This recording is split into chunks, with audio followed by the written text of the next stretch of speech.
Bon, coucou à toutes et à tous. Je vous retrouve aujourd'hui pour une interview. Vous savez que c'est un exercice que j'adore faire avec mes élèves adorés.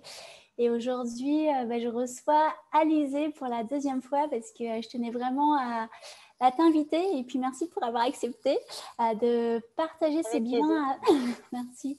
Ces bilans des 2 fois 3 mois où c'est ce que je te disais là à l'instant, c'est l'occasion de partager ton expérience coaching que tu as renouvelée du coup 2 fois, enfin une fois, donc du coup 2 fois 3 mois.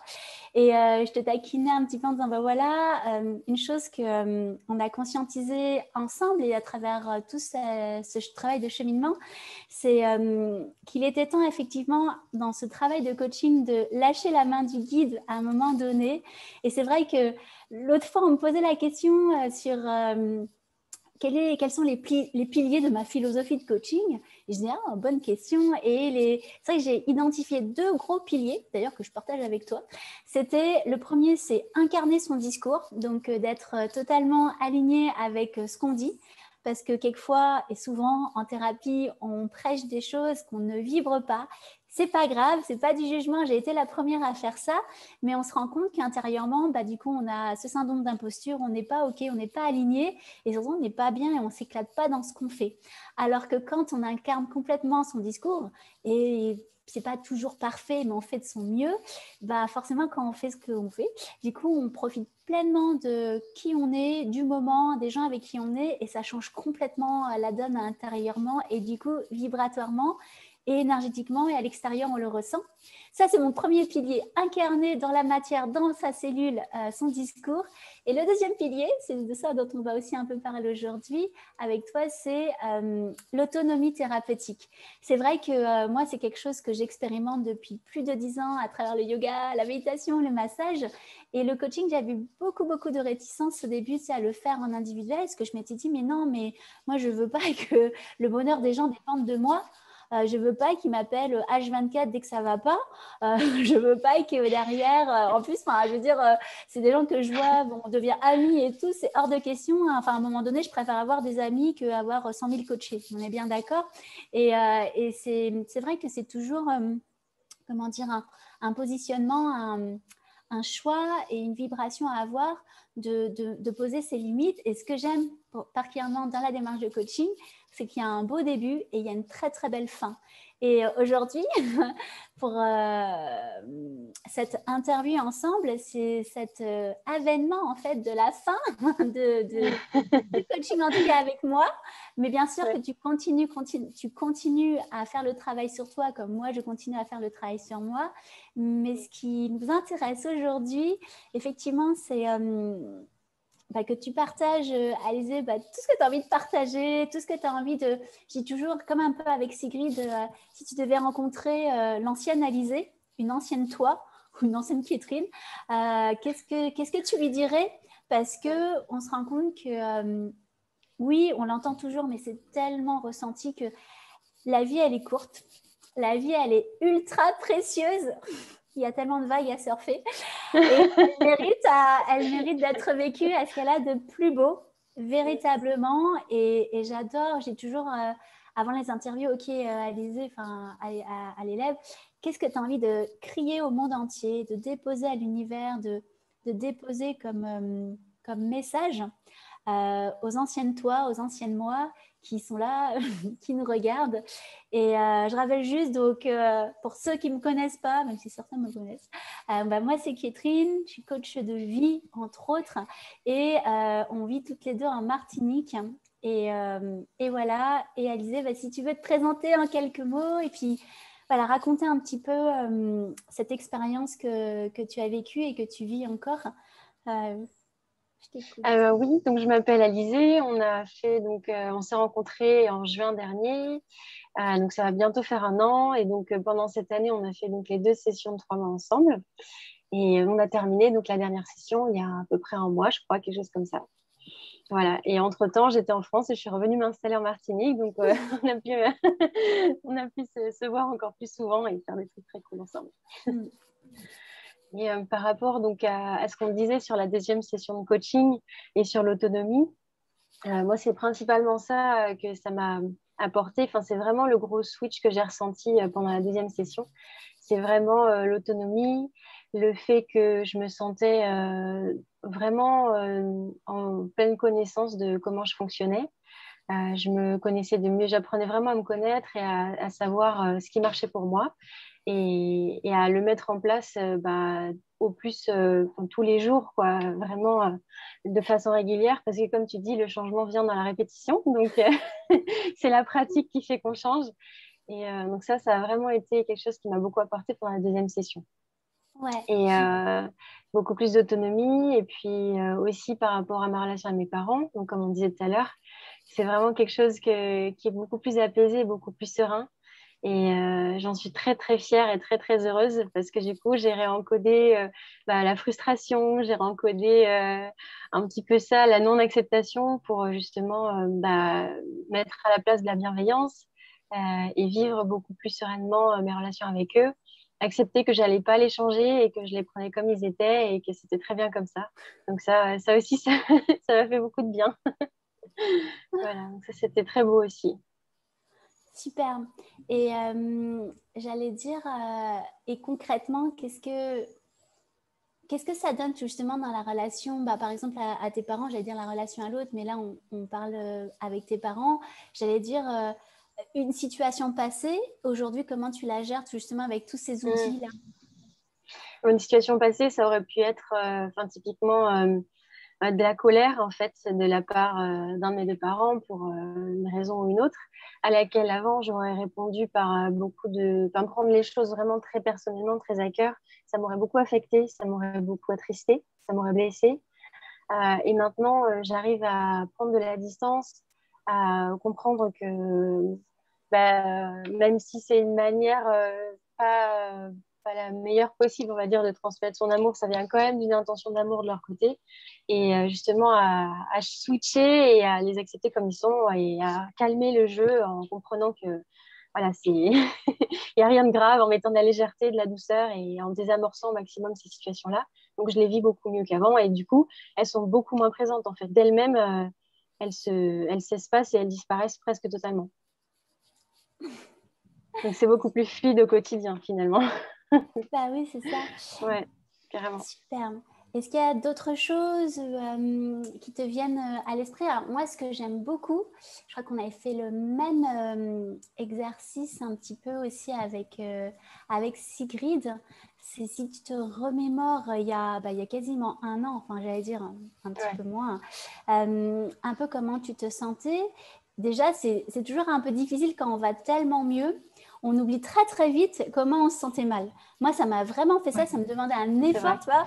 Bon, après, comme c'est devenu un petit peu mon métier, bah, du coup, je vais creuser en disant, oh là là, c'est vrai. Oh, et par exemple, j'avais retrouvé mon journal intime que je tenais avant. Je faisais beaucoup de journaling, comme on dit en anglais. Et je relisais dans des époques de ma vie, je me dis, waouh, enfin, et j'avais oublié.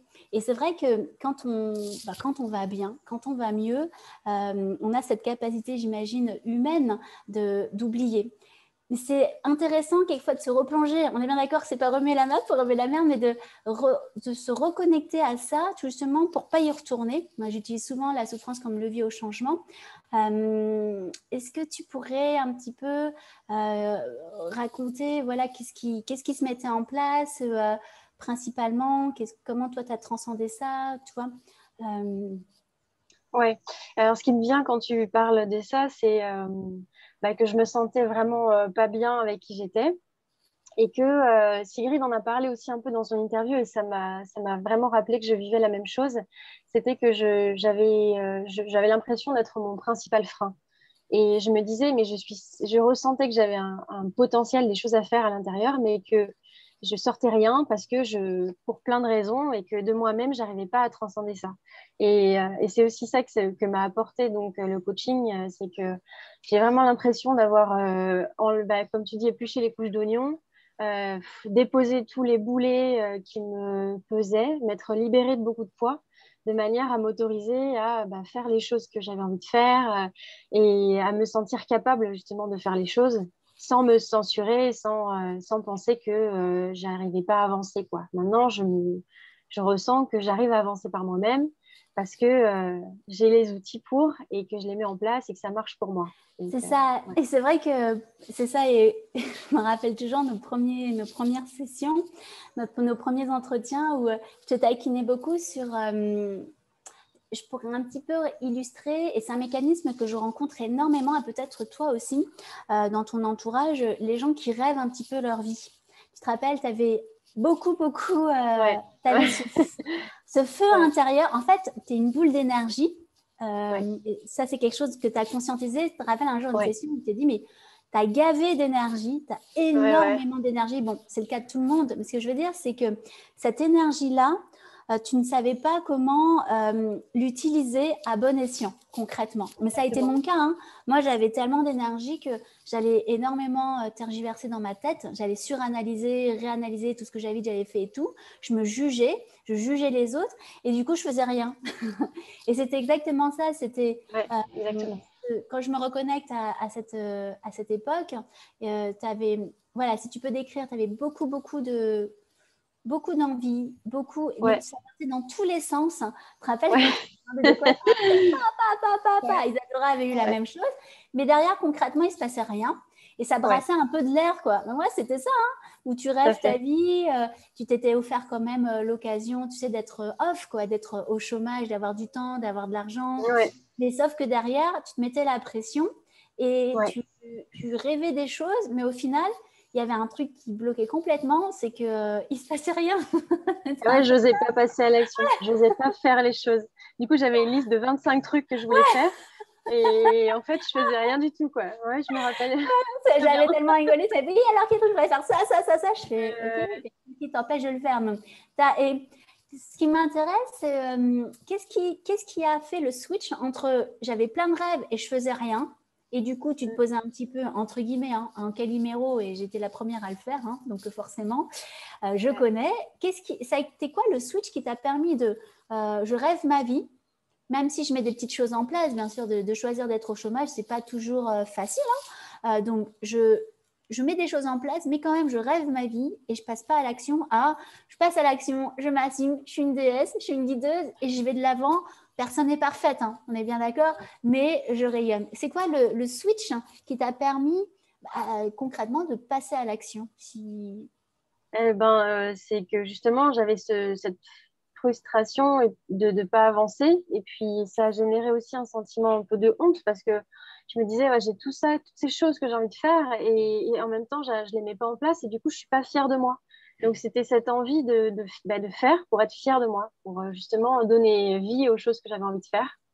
Et c'est vrai que ça a été un vrai bond en avant pour moi parce que tu me l'as beaucoup dit, qu'il n'y avait pas de secret, il fallait passer à l'action, faire les choses.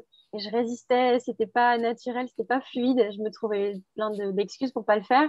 Et quand j'ai commencé à, comme tu dis, me sortir les doigts des fesses et faire les choses, là, ça a vraiment été un bond en avant pour moi. Je me suis sentie capable en fait de faire les choses et j'ai vu que c'était tout à fait faisable, que j'y prenais du plaisir, que je sortais de ma zone de confort et que ça me faisait grandir. Et ça a vraiment été un vrai changement pour moi. C'est ça. Carrément. Et je dirais le switch, c'est quand tu as pris la responsabilité. Ouais, voilà, c'est vrai. En fait, tu Ouais, as arrêté de te poser en victime. D'ailleurs, c'était le ouais, thème de la première interview. Tu as arrêté de te poser en victime et tu as pris ouais, la responsabilité de toute ta vie. ouais, Et, c'est ça, exactement. et ça a été un énorme switch aussi, parce que c'est quelque chose qui résonne beaucoup en moi, puisque moi, j'ai vécu exactement la même chose que toi. Hein, ce que je disais, j'avais choisi aussi de me mettre en arrêt, enfin d'être au chômage, d'avoir du temps et de l'argent, parce que je ne savais pas du tout ce que je voulais faire. Sauf que j'étais tellement en souffrance que je ne profitais pas du tout de ce temps que je m'étais offert, et c'est ce que tu vivais. Et je te disais, mais Ouais, exactement. un switch aussi que tu as fait à un moment donné, ça a été de conscientiser que tu vivais ta meilleure vie ici et Ouais. maintenant. Est-ce que Je me rappelle très bien de cette session-là où je m'étais dit, mais en fait, oui, c'est ça, c'est prendre la responsabilité de ma vie et prendre conscience que de tout ce que je m'offre, tout ce que je me suis déjà offert et que j'avais une chance énorme et que voilà, c'était quelque chose dont il fallait que je profite à fond au quotidien pour en tirer le meilleur parce que c'était juste, c'était un cadeau immense, quoi. c'est Parce que ça? j'en profitais pas, vu que j'étais dans la projection, le doute, l'angoisse. Et en fait, faisais tout pour ne pas profiter de ce que j'avais, alors que c'est vraiment un énorme cadeau. C'est ça, et c'est très humain d'avoir ce mécanisme d'auto-sabotage parce qu'on croit toujours que c'est jamais assez bien et qu'il nous faut la fameuse mission de vie. Tu te Oui, la rappelles? fameuse, c'est vrai, Alors, ouais, carrément. s'il y avait une ancienne Ouais. Alizée ou une ancienne Catherine qui vient te voir en disant ah, Alizée, je suis pas heureuse, je me suis donné du temps, mais tant que j'ai pas trouvé ma mission de vie, je serai pas heureuse. Qu'est-ce que tu lui dirais?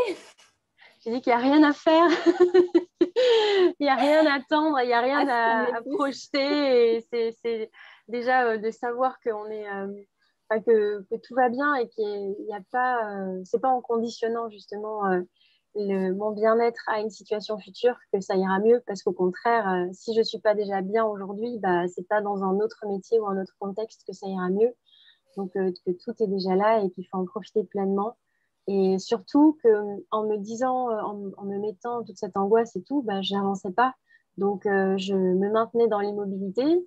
Alors que quand j'ai lâché, que j'ai pris la responsabilité de ma situation et que je me suis juste dit, profiter à fond, c'était la meilleure chose à faire, et ben là, j'ai commencé à faire les choses et à passer à l'action. Et c'est là que j'ai avancé vraiment. Alors qu'avec toute cette angoisse et tout, c'était un énorme frein qui faisait que j'avançais pas. Donc, ça servait à rien du tout. Voilà. Et aussi parce que dans les mécanismes d'auto-sabotage, il y a deux choses qui résonnent en moi pour toi. C'est on a tellement la peur de l'échec que du coup, bah, on préfère ne pas faire. Ça, c'est quelque chose que Exactement. tu as réencodé. Et aussi, Ouais. tu vois, quelque chose que j'entends pas mal aussi de tant qu'à faire, autant profiter de la vie. Mais profiter de la vie, pour toi, concrètement, ça veut dire quoi, Alizée? Bah, ça veut dire déjà être bien sans, voilà, sans angoisse, sans projection. Vraiment juste apprécier pleinement ce que j'ai et vivre de beaux moments avec les gens que j'aime, faire les activités qui me font du bien et que j'aime faire. Et juste, voilà, être bien, présente et sortir du petit vélo, arrêter de faire tout un tas de projections, de remettre en cause les choses passées ou futures, imaginer des choses, etc. Et vraiment me ramener à ce qui me fait du bien et au fait de me sentir présente et alignée, quoi. Surtout ça, me sentir alignée avec ce que je vis et ressentir aussi beaucoup la fluidité, parce que ça, je l'ai expérimenté de plus en plus. La fluidité dans tout, en fait, dans ce que je pratique, dans mes relations avec les gens et aussi beaucoup plus de légèreté parce que j'avais beaucoup ce truc de gravité, en fait, de mettre beaucoup de gravité dans les choses. Et c'est aussi pour ça que je vivais pas très bien le fait de pas savoir ce que j'allais faire après, niveau pro, etc. Et le fait de switcher ça, c'est venu au moment de la prise de responsabilité, justement. Et ça, de mettre beaucoup de légèreté, du fun et me rappeler qu'en fait, bah, tout est une occasion d'expérimenter et qu'on apprend tous les jours et que justement, dans la joie, le fun et la légèreté, on fait beaucoup plus de choses et on les vit beaucoup mieux. Et ça, c'est un truc que je m'emploie à faire au quotidien et vraiment, ça m'aide énormément. Et c'est énorme. Ça, en fait, ça change tellement ce monde intérieur. Et justement, est-ce que par rapport à ton entourage, qu'est-ce que j'aime bien à chaque fois poser la question, qu'est-ce qu'ils en disent eux? Ah ouais, ils en disent qu'ils ne me reconnaissent pas et qu'ils sont bah, hyper contents, mais surtout mes parents, ils sont hyper contents. Mes amis aussi, en y réfléchissant, j'ai eu des retours de mes amis aussi qui me disent, mais c'est génial, on sent que tu es bien, on sent que tu t'éclates, que tu fais des choses que tu aimes et que tu te dépasses et que enfin, c'est super parce que c'est vraiment différent de ce que je m'offrais il y a un an, quoi. Vraiment. Ouais. Je t'ai déjà posé la question, mais je te la repose. Et du coup, est-ce que tu es fière de toi? Oui, je suis très très fière de moi. Ouais, tu peux l'être. Et qu'est-ce que tu as envie encore de déposer qu'est-ce que tu as envie de déposer encore comme message aux personnes justement qui sont en souffrance, hein, qui se sentent seules, comme ça a pu être ton cas, mon cas. Qu'est-ce que tu aimerais leur dire déjà peut-être pour apporter un petit peu de réconfort et donner de l'espoir et inspirer ouais. Bah, que c'est pas une fatalité de ne pas être bien et qu'on on peut tous ben, changer et surtout s'offrir mieux, s'offrir d'être en paix avec soi-même et que voilà, on y a tous droit et on peut voilà, vraiment sortir de ça, de cet état de mal-être parce qu'on a tous droit d'être mieux et qu'on en est tous capables. Grave. On peut tous se l'offrir. Oui, c'est vrai. Vraiment. Et il n'y a pas besoin d'avoir fait un bac plus 50 en développement perso. Non. Autre chose aussi qui résonnait en moi pour toi, il y avait deux choses. C'était comment tu as vécu aussi l'expérience de groupe? Avec le groupe, oui, bah, c'est vraiment quelque chose qui apporte autre chose. En fait, c'est très complémentaire du coaching individuel parce que comme on vit les choses via nos coachings en parallèle, toutes nos expériences se font écho les unes avec les autres et on apprend toujours du partage de chacune. Il y a toujours quelque chose qui résonne sur lequel soit on a travaillé, soit on est en train de travailler, soit on n'y avait pas pensé, mais du coup on se dit ah oui c'est vrai et on s'inspire aussi beaucoup les unes des autres. Et ce qui me vient aussi, c'est beaucoup de travailler la comparaison parce que c'est quelque chose que je ressentais énormément avant. L'expérience du groupe, ça a vraiment été un terrain pour changer ça, pour justement switcher en inspiration et en prenant conscience de tout ce qu'on pouvait, tout ce que les autres pouvaient nous transmettre et nous apporter par leur partage.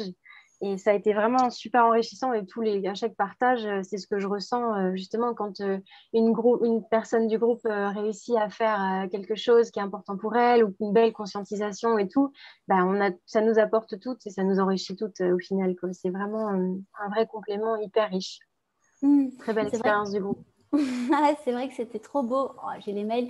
C'est vrai que, en fait, c'est quelque chose que particulièrement toi, tu as expérimenté, je trouve, dans le groupe. J'y avais vraiment les DS et leaders parce que je pense que je l'avais déjà raconté à la première interview, mais ça m'avait tellement marqué où on était en session de groupe. Et Isadora qui disait merci à Alizée pour ton partage, ça m'a Oui, fait tellement bien. Et tu t'es limite ouais. retournée pour voir si elle ne parlait pas à l'autre Alizée derrière toi. J'avais tellement rigolé parce que c'est vrai que souvent aujourd'hui les femmes en général et on en faisait toute partie, on se compare, faut être la plus belle, la meilleure et on est en mode un peu plus compétition que sororité. Et Exactement. on a beau le verbaliser, ça le vibre pas hein, et c'était très difficile et pour moi la première. Et c'est vrai que je suis toujours fascinée dans cette émulation de groupe de vraiment s'entraîner. Clairement, on s'entraîne à sentir l'autre comme son égal. Dans ce cas-là, je dis toujours, on est comme dans un jardin avec des fleurs qui s'ouvrent et qui s'épanouissent chacune à notre j'allais dire, à ce qu'on a à partager dans notre beauté et qu'il n'y a pas une fleur qui est plus belle ou moins belle que l'autre. Chaque fleur existe à ce qu'elle doit exister et on s'entraîne à cette sororité. On s'entraîne à cette, Grégory Motombo dit toujours cette unicité. Chacun est unique et en même temps, on fait partie d'un grand tout. Et comme tu le dis, c'est chaque femme, chaque déesse est extrêmement différente et en même temps, chacun des partages va trouver une résonance énorme dans le Ouais, groupe et nous fait exactement. grandir. Et c'est ça qui est très beau, c'est de se dire ah mais tout le monde vit la même chose et pourtant l'autre quand tu la regardes, tu la vois dans ses spécificités et je trouve que ça c'est quelque chose qui à la fois t'a aidé énormément et en même temps Ouais. tu as aidé énormément de femmes en étant juste honnête et sincère. Et tout justement, c'est quelque chose, donc ça faisait partie, aujourd'hui tu as aussi commencé, c'était quelque chose que tu ne faisais pas du tout, à partager ta vérité, que ça soit sur les Mm. réseaux ou autres, hein, j'allais dire on s'en Ouais. fout, mais que tu as commencé à être vrai. Ouais. Et qu'est-ce que, déjà c'est quoi partager sa vérité et qu'est-ce que ça fait? Alors, ouais, pour moi, partager sa vérité, bah, c'est partager autour de soi ce qu'on ressent. Avec mes amis, j'ai eu de très belles conversations sur ce que le coaching m'a apporté, ce que j'ai appris, ce que j'ai compris et mis en place. Et ça part de beaucoup de sincérité et d'ouverture. Et c'est ce qu'on reçoit en fait quand on le fait. Donc on l'offre aux autres et les autres nous l'offrent en retour. Mm. Et ça donne de très beaux échanges hyper authentiques et vraiment, vraiment très beaux, très sincères. Et ça fait du bien parce que on se sent, enfin, je me sens alignée, je me sens bien, je me sens fière de partager ça, d'avoir ces discussions avec mes amis. Et c'est vraiment quelque chose de très beau pour moi. Ouais. Mm. Tout à fait. C'est vrai. Et Ouais. c'est fou, c'est qui disait ça? De Cyril qui disait au début, on pense qu'on va mourir hein, et en fait, on se rend compte qu'en fait, c'est juste normal. Et tout Ouais. justement, il y a un truc que tu as expérimenté dans le coaching. Je viens de me reconnecter à ça. c'est quoi le truc le plus dur qui fait que les gens arrêtent le coaching, que les femmes arrêtent le coaching? Ah bah, c'est vrai que ça a été le passage vraiment dur de ma deuxième session. Ça a été que j'étais en couple pendant un moment et c'est une relation qui n'était pas celle à laquelle j'aspirais. Et le truc le plus dur pour moi, ça a vraiment été, bon, déjà d'en prendre conscience. Ça a été compliqué à digérer. Et le passage à l'action a été aussi très dur pour moi parce que j'y ai mis fin. Et ça a vraiment été inconfortable. Et ce qui a été fou, c'est que finalement, c'est une très belle expérience. Parce que autant donc, avec la personne avec qui j'étais en couple, ce passage-là a été douloureux, mais il a été aussi hyper riche et enrichissant pour nous deux. Très, à la fois plein d'enseignements libérateurs et vraiment transformateurs aussi. Donc, même si ça a été vraiment dur, je suis hyper heureuse et fière de l'avoir vécu comme ça parce que c'était vraiment ce dont j'avais besoin. Voilà. Donc, c'était pas évident, mais voilà, je suis très fière Bah, aujourd'hui. tu peux l'être et c'est ce qu'on a toutes partagé dans le sens où il y a une chose dont les femmes ont le plus peur, c'est la solitude, clairement, Ouais, dans cet égrégore social. Enfin, je veux dire, j'en faisais partie et j'ai eu tellement de relations plus par peur d'être seule que par amour et par choix. Et c'est sûr que bien, c'est très, très difficile dans cette croyance-là, à un moment de dire, ben non, ça ne me convient pas. Et peu ouais, importe que ça soit dans la relation amoureuse ou amicale, mais c'est bien sûr un peu plus difficile dans la relation amoureuse parce qu'il y a le lien affectif et corporel, de se rendre compte à un moment donné qu'effectivement ça ne correspond pas à ce à quoi on aspire. Et on est bien d'accord que souvent dans la relation amoureuse, c'est pas genre ah j'ai fait un coaching, j'ai mis mes critères comme ça et hop ça va pas. C'est au contraire ouais. de se dire mais mince ok j'ai choisi, ça a été un match vibratoire. Aujourd'hui je me rends compte de mes schémas. Quelquefois on a des couples thérapeutiques, il y a des dynamiques qui se mettent en place, il y a de la dépendance affective et il y en a toujours un petit peu et c'est pas grave, c'est juste à un moment donné d'être honnête avec soi-même avec beaucoup de douceur et de se dire ok est-ce que là je me voile pas grave la face avec un gros rideau noir et qu'en fait et je dis toujours, peu importe que je reste avec cette personne ou pas, ça moi j'en sais rien, mais ça pourrait très bien être la même personne qui de l'autre côté se rend compte que ah oui effectivement là on se met dans un cycle qui est pas bon et qu'est-ce qu'on fait pour en sortir. Et je dirais même que c'est presque encore plus cadre et c'est, il me semble c'est ce que tu partageais que cette personne-là t'a remercié parce que tu lui as fait un beau cadeau en fait de mettre un terme à cette relation ne qui vous desservait tous les deux en fait complètement. Oui. Et Euh, Oui, en fait, ça a été quand même quelque chose d'assez difficile sur le coup. Mais au final, ça a quand même donné lieu à une autre forme de relation, quelque chose de différent et de très beau, en fait. Mais oui, beaucoup plus beau que ce qu'on s'offrait avant. voilà, et tu as fait grandir la relation. Peu importe, je dis toujours le chemin derrière, ce qui compte, c'est ce que tu. Enfin, la finalité, mais ce qui compte, c'est le chemin plutôt, c'est ce que tu vis, Ouais, ce que vous ouais, vivez. Et je disais toujours, et c'est ce que je me suis dit à moi et à mes élèves, c'est que c'est un cadeau qu'on offre à l'autre, mais que ça soit aussi également dans la relation amicale, parce que quand on fait un travail sur soi, on apprend à se positionner aussi face à l'autre, déjà face à soi-même et face à l'autre, parce que on a envie de ressentir l'amour, clairement, fluide. Et quand c'est pas fluide, on se dit, bah mince, ok, qu'est-ce que ça vient me montrer dans un schéma que je répète, mais que je veux pas voir parce que j'y trouve mon compte. On est bien d'accord. ouais, Et c'est là ouais. où dans les schémas de grosse dépendance affective, ça demande beaucoup, beaucoup, beaucoup de courage, effectivement, pour dire, en fait, merci, mais non merci. Et ça, c'est quelque chose, effectivement, c'est le facteur numéro un pour lequel, en général, les femmes, surtout, arrêtent le travail sur elles parce que ça remet trop de choses en question et elles ont Ouais. le droit, c'est humain. Et moi, enfin, comme je dis, il y a vraiment une acceptation par rapport à ça. Mais oui, je tenais un petit peu à ce que tu le partages parce que c'est important de savoir que oui, c'est difficile et en même temps, c'est tellement libérateur. Et ça ne veut pas dire qu'on tourne le dos à tout plein de gens, bien au contraire. Ça veut plutôt dire qu'on fait évoluer la relation à l'autre Voilà. et qu'on offre Ouais. cette opportunité à l'autre également de changer.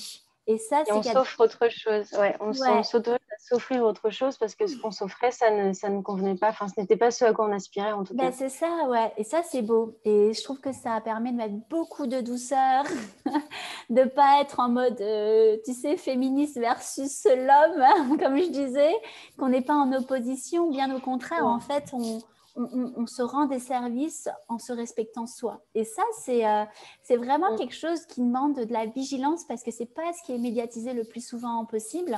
Et c'est juste encore une histoire d'acceptation de soi, de fierté de positionnement et de bienveillance vis-à-vis de soi et de l'autre.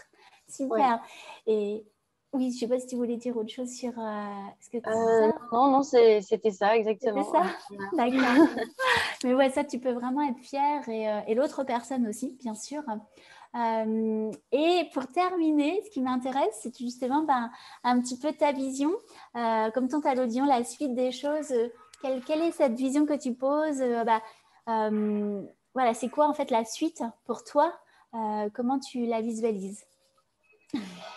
C'est de toujours continuer donc, à mettre en place ce qui marche pour moi, d'aller vraiment vers ce qui me plaît, vers ce qui m'éclate, toujours continuer à mettre beaucoup de fun et à faire les choses dans la joie et la légèreté. Et puis là, je projette un voyage, je projette des missions associatives, voilà, des choses comme ça. Et puis toujours de continuer à beaucoup m'amuser. Super. Et ça, je crois que c'est le plus important. Et ça, c'est vrai que c'est le plus important, c'est de mettre beaucoup, beaucoup de légèreté.